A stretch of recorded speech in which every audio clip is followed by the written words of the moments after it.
Assalamu alaikum. Hello and welcome to my YouTube channel. Please like, share and subscribe for motivational stories and lots more. एक छोटी सी inspiring कहानी जो हमें motivate करती है कि हम सबको ज़िंदगी में नेकी करनी चाहिए, नेकियां करनी चाहिए, पर दिखावा नहीं। एक छोटे से 7 साल के बच्चे की कहानी जिसका नाम अब्दुल था, जो अपने माँ बाप और अपने 2 भाइयों के साथ रहता था। रमज़ान का ही टाइम था, सब लोग रोज़े रख रहे थे। अब्दुल ने भी उस दिन रोज़ा रखा था और पूरे दिन कुछ खाया पिया नहीं। और शाम के टाइम जब रोज़ा खोलने का टाइम आया, मगरिब का टाइम यानी सूरज डूबने के बाद जब इफ़्तार करते हैं मुसलमान, वो टाइम आया, सब लोग मेज़ पर बैठे, तरह तरह के खाने रखे हुए थे। इफ़्तार हुआ, सब लोगों ने रोज़ा खोला, अब्दुल ने भी रोज़ा खोला और रोज़ा खोलते ही, एक खजूर खाते ही अपनी पूरी प्लेट लेकर किचन की तरफ दौड़ा। माँ बाप बहुत हैरान हुए, उसके भाई हैरान हुए कि इसने ऐसा क्यों किया, मगर उन्होंने नज़रअंदाज किया, शायद वो अंदर जाके खाना चाह रहा होगा। सब लोग नमाज़ पढ़ने चले गए। अगले दिन भी अब्दुल ने ऐसा ही किया, पूरे रोज़ा रखा। इफ़्तारी का टाइम हुआ, इफ़्तार किया।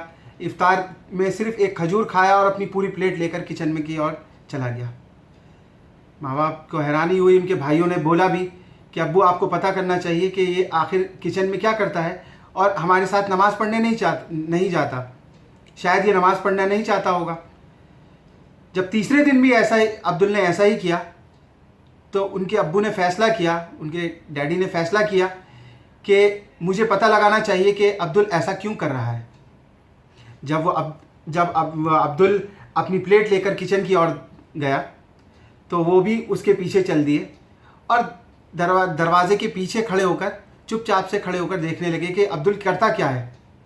अब्दुल किचन में गया और किचन की खिड़की की तरफ गया और खिड़की खोलकर झांकने लगा। उसने किसी को आवाज़ दी तो एक बूढ़े फ़कीर बाबा वहाँ आए। बहुत बुरा हाल था उनका, बहुत थके हुए लग रहे थे। वो भी रोज़ा रखे हुए थे। उन्होंने अब्दुल ने पूरी अपनी प्लेट भरी हुई, जो इफ़्तार से भरी हुई थी, उस बाबा को दी और कहा कि बाबा रोज़ा खोल लीजिए। तो बाबा ने कहा कि अब्दुल, तुम्हें नमाज़ पढ़ने जाना चाहिए। तुम्हारे अब्बू, तुम्हारे भाई सब लोग नमाज़ पढ़ रहे हैं, तुम्हें भी नमाज़ पढ़नी चाहिए।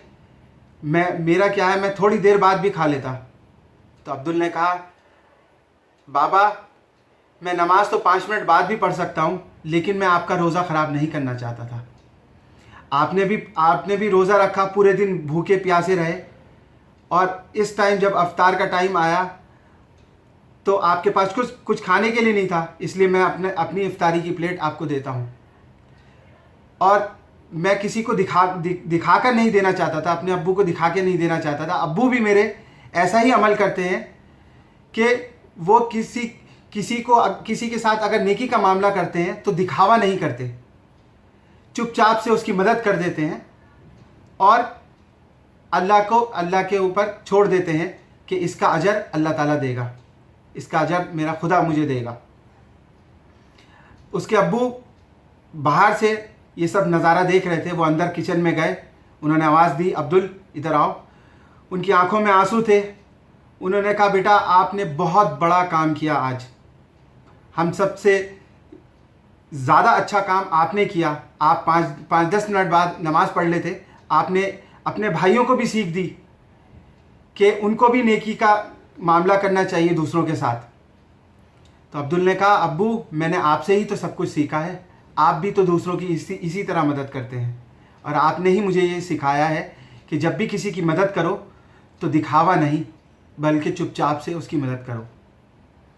जैसा कि कहावत में भी है, और कि अगर आप दाहिने हाथ से किसी की मदद कर रहे हो तो बाएं हाथ को पता नहीं लगना चाहिए।